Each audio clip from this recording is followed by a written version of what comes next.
Bonjour, ici Chloé Chartrand-Marcil de chez Arbo Plus. Aujourd'hui, on part à la rencontre de Neika Paul, conseillère aux ressources humaines chez Arbo Plus. Allô Neika, ça va bien? Salut, ça va bien Chloé et toi? Bien sûr, merci beaucoup. J'aimerais ça, pour commencer, que tu nous parles un petit peu de toi et de ton cheminement pour arriver jusqu'à chez Arbo Plus. Alors, mon nom c'est Neika.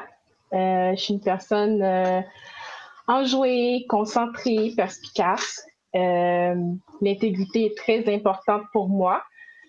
Fait que c'est pas mal ça. J'ai commencé à travailler chez Arbo Plus en 2016 comme agente au service à la clientèle. Ensuite, j'ai été nommée coordonnatrice administrative. Et avec la restructuration puis la création de nouveaux postes, on m'a approché et les gestionnaires m'ont dit qu'ils trouvaient que j'avais le profil pour le poste de ressources humaines. Alors, après réflexion, là, j'ai décidé d'accepter le poste comme conseillère en ressources humaines. Super. Puis, à la base, pourquoi tu as choisi de commencer à travailler chez Arbo Plus? J'étais en recherche d'emploi. C'est sûr que j'ai entendu parler d'Arbo Plus depuis ses débuts. Je suis contente, là, j'ai eu la chance de voir sa grande évolution. Donc, les gestionnaires avaient une vision, ils ont travaillé fort pour la concrétiser. Et aussi, les valeurs de l'entreprise m'interpellent beaucoup. J'aime aussi le côté familial de l'entreprise, donc qui veut prendre soin des employés, soin des clients, tout en ayant un grand respect pour la nature et les arbres. Donc, parfois, mettons, qu'une compagnie met plus l'accent sur les clients ou met plus l'accent sur autre chose. Mais là, on voit là que le tout est bien réuni, si je peux dire ça comme ça. Donc, c'est vraiment les employés, on leur place, les clients aussi, on leur place, puis la nature aussi est importante. Donc, par rapport à la nature, je peux dire que, mettons, oui, on fait de l'abattage, puis je veux dire, Arbo Plus fait de l'abattage puis de l'élagage, mais selon les valeurs, si je peux dire, donc dans le sens que si on va voir, s'ils vont voir un client pour une demande, puis ils voient que au lieu d'abattre l'arbre, ce serait mieux de l'élaguer. Fait qu'ils vont plus proposer ça aux clients au lieu d'abattre l'arbre. Donc, voilà pourquoi j'ai choisi Arbo Plus. Super. Alors, maintenant, tu es rendue conseillère aux ressources humaines. Peux-tu nous parler un petit peu de ton rôle? Qu'est-ce que les ressources humaines aussi chez Arbo Plus? C'est sûr, mettons, quand je suis rentrée dans l'entreprise, on était, on va dire, 8 employés. Maintenant, on est rendu 35. Fait que c'est, comme je disais au début, avec une des valeurs, c'est de prendre soin des employés. Fait que Arbo Plus, les gestionnaires ont décidé de mettre en place ce poste-là, qui, selon moi, est très important dans toute entreprise. Alors, je m'occupe des employés, je m'occupe de l'embauche, accompagner les nouveaux employés, les dossiers des employés, répondre à leurs demandes, à leurs questions, les diriger à la bonne place. Fait que c'est ça, faire aussi un suivi, mettons, à chaque mois avec les employés sur leur bien-être, donc comment ça va, est-ce qu'il y a des choses qui veulent jaser. On dit souvent que être responsable des ressources humaines, c'est comme être une psychologue. Je pense pas que je suis une psychologue, mais oui, j'aime ça écouter les autres, puis rendre service, si je peux dire ça comme ça. Donc, les écouter, puis dans la mesure du possible, les aider en fonction de leurs demandes, mais toujours dans le cadre du travail. Parfait. Donc, ton rôle, c'est vraiment une clé finalement là, pour la direction que l'entreprise voulait prendre, de vraiment prendre soin de ses employés puis optimiser le milieu de travail finalement pour les employés. Exactement. Parfait. Et puis, comment, je sais que tu as été à un moment donné au travail et aux études en même temps, tu faisais beaucoup de formations à un moment comme l'année passée. Et puis, comment tu as trouvé ça, travail-études? Ça a été difficile? Est-ce qu'il y avait moyen là, de jouer avec ton horaire? Comment ça fonctionnait? Je suis encore aux études, fait que toujours dans la branche ressources humaines, fait que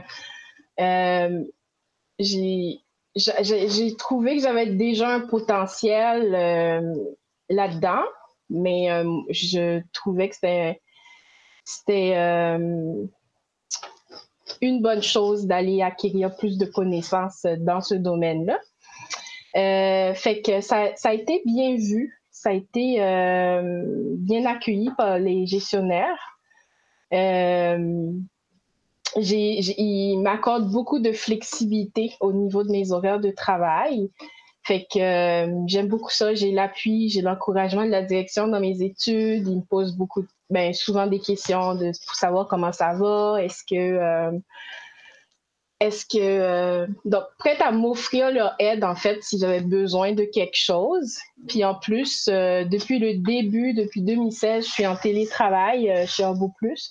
Fait que ça m'aide beaucoup, mettons, par rapport au déplacement d'être à la maison puis d'être capable de switcher, si je peux dire, du travail aux études si besoin. Justement, parlant de télétravail, comment tu trouves ça, télétravail à 100%, même en temps de non-pandémie? J'aime beaucoup ce concept. Il présente beaucoup d'avantages, entre autres du point de vue financier. Donc, c'est de ne pas avoir le stress non plus de revenir dans le trafic. Puis, je vais arriver à l'heure pour le souper. J'ai un rendez-vous à telle heure. Là, t'arrêtes de travailler et puis t'es rendu chez vous. Exactement, c'est ça. Fait que moi, je conseille, mettons, quelqu'un qui fait du télétravail, d'avoir son bureau, tout ça. Fait que quand tu rentres dans ton bureau, c'est comme ta bulle de travail. Puis après ça, d'être capable, à la fin du travail, de fermer le bureau. Donc, c'est terminé. On va calmer aux autres occupations.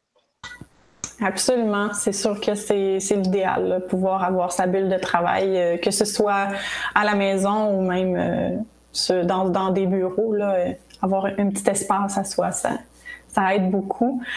Avec toutes tes études et tout ça, là, j'imagine que tu as une vision de où est-ce que tu aimerais que le département de ressources humaines se rende. Puis au fur et à mesure qu'on avance dans les années, c'est sûr que l'entreprise grandit aussi. Peux-tu nous parler un petit peu de ta vision du département dans lequel tu es? Où est-ce que tu penses que ça va se rendre?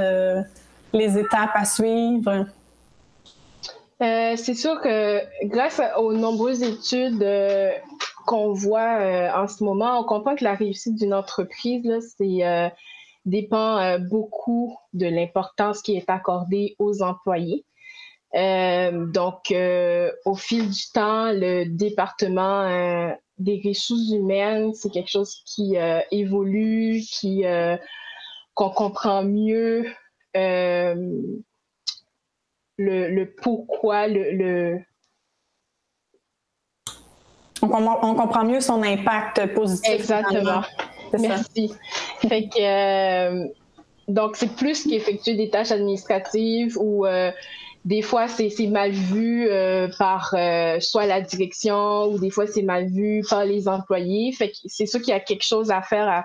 Il faut redorer l'image du département RH, je pense. Fait que je voulais vraiment comme en parler.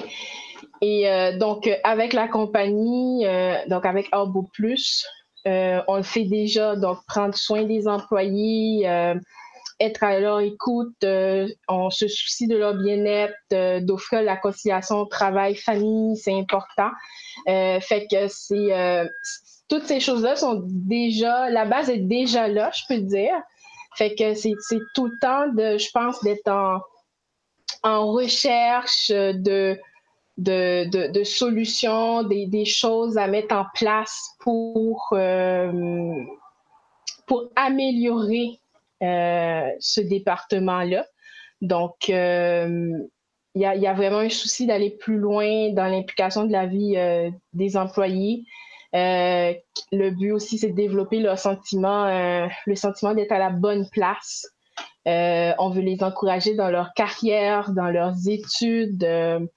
On prend le temps d'écouter leurs idées. On croit que les employés, on peut avoir de très bonnes idées pour la compagnie.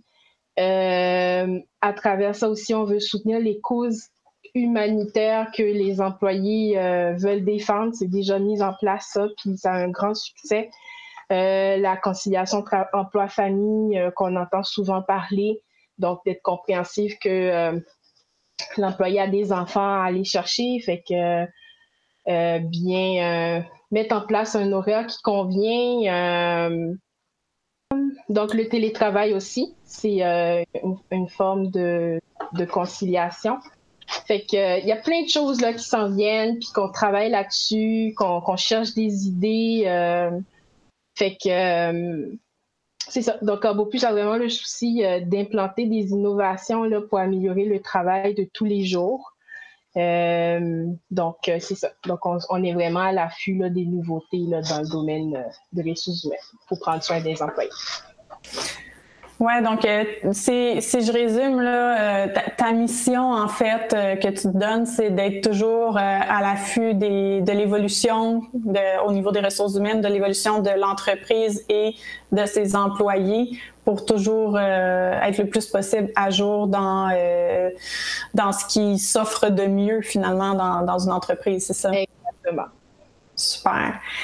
À date, ça fonctionne très bien. On est très content de t'avoir aux ressources humaines pour t'avoir parlé à quelques reprises. Ça fait du bien. C'est vrai que tu es à ta place. Ça fait vraiment du bien de te parler. Merci, c'est gentil.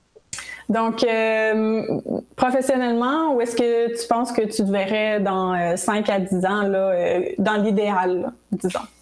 C'est une excellente question, Chloé. C'est sûr que j'ai vécu beaucoup de choses dans ma vie qui font qu'on remet en question pas mal de choses. Fait que ça va vite, là. On sait que dans 1 an, dans 5 ans, il y a plein de choses qui peuvent arriver. Mais on va parler plutôt de rêve, OK? Mon rêve, c'est de continuer à apprendre dans ce domaine-là, donc ressources humaines, parce que j'ai vraiment pris le temps de réfléchir, d'entendre des personnes autour de moi me dire que j'ai des qualités comme d'être à l'écoute des gens, des affaires comme ça, que l'empathie, trouver des solutions, des choses comme ça que j'ai, on va dire, naturellement chez moi. Fait que je me sens à ma place. C'est pas un travail. Je sais pas. Oui, c'est un travail, mais en même temps, je prends plaisir à le faire, là, d'aider les gens, d'écouter les autres. Fait que mon but, c'est vraiment d'apprendre, de continuer à apprendre sur ce domaine-là, puis mettre mon apprentissage au profit de d'autres mondes, des gens qui m'entourent. Fait que moi, je veux vraiment continuer à développer mes compétences dans le domaine, assumer, pourquoi pas, davantage de responsabilités, participer à de nombreux projets dans l'entreprise, puis pourquoi pas gravir l'échelon dans ce domaine-là. J'aimerais savoir, ce serait quoi un conseil ou un truc que tu donnerais à des clients qui voudraient faire des travaux arboricoles? Toi qui as été au service à la clientèle, tu sais, t'en as vu, t'en as entendu. Qu'est-ce qui te vient en tête quand on te dit, c'est quoi un conseil ou un truc qu'on donne à des clients pour ce genre de service-là? Moi, je conseillerais aux clients de planifier leurs travaux arboricoles, de prendre le temps de magasiner une compagnie experte avec une empreinte écologique. Je les encourage là vraiment à faire des recherches sur le sujet, donc l'abattage ou l'élagage, l'entretien des arbres, de s'intéresser aux diverses pratiques arboricoles. Donc, mettons la fertilisation, les affaires comme ça, les produits chimiques ou écologiques, ça peut faire la différence, je pense, pour préserver nos arbres, notre belle nature. D'être renseigné, c'est sûr que d'être renseigné en partant, puis de savoir quel type d'entreprise nous convient mieux aussi, selon nos besoins, puis selon le besoin de la planète, comme tu dis, là, de prendre soin de nos arbres. Même en milieu urbain, ils peuvent être dérangeants parfois, mais il y a d'autres solutions que l'abattage. Puis l'abattage devrait être un dernier recours, là, vraiment. Fait que, tout à fait d'accord avec toi sur ce truc. Renseignez-vous. Trouvez une entreprise qui a à cœur la nature et qui n'a pas à cœur que son portefeuille. Exactement. Bien résumé. Merci bien. Sur ce, merci Neika d'avoir pris ton temps pour nous parler de toi, de ton implication chez Arbo Plus. Très apprécié. Puis on se dit à bientôt. À bientôt. Bye. Salut.